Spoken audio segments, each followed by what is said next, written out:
that I have on the website, you have to have, in his words, massive amounts of this stuff to be sick. But the test can't say how much you have, so it's irrelevant. They then start moving out and they prepare us for it. Oh, yes, oh, that Chinese virus, it's coming, oh, yeah. And it starts to move out. Now, I know this from many, many different sources, and some of them, quite a number of them now, more and more of the time, in America and in Britain and other places have gone public on this from the medical profession. They were told that flu-like symptoms must now be designated diagnosed COVID-19. And as I say, flu-like symptoms can come from a long list of possible causes, including the flu, of which there's a lot around this time of year. So they start diagnosing COVID-19 cases on symptoms, and the numbers start to go up. All say it could be a pandemic.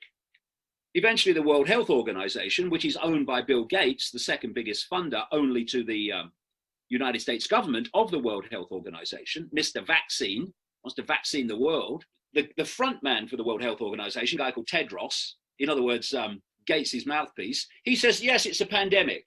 Okay. So then they start introducing this test, this PCR test, and they start testing, but they're not testing for COVID-19. It's never been isolated. They're testing for the genetic material.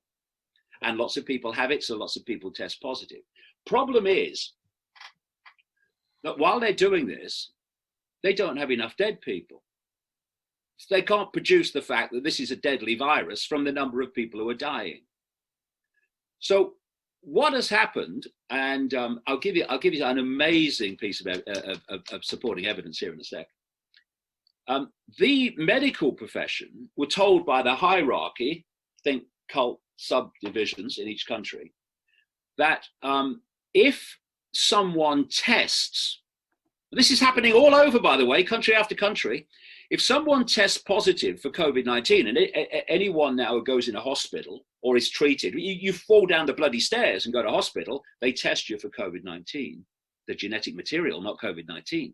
They've never isolated. If someone has tested positive for COVID-19, then if they die, then that has to go on the death certificate, COVID-19. And so you having people, and loved ones and families have complained about this,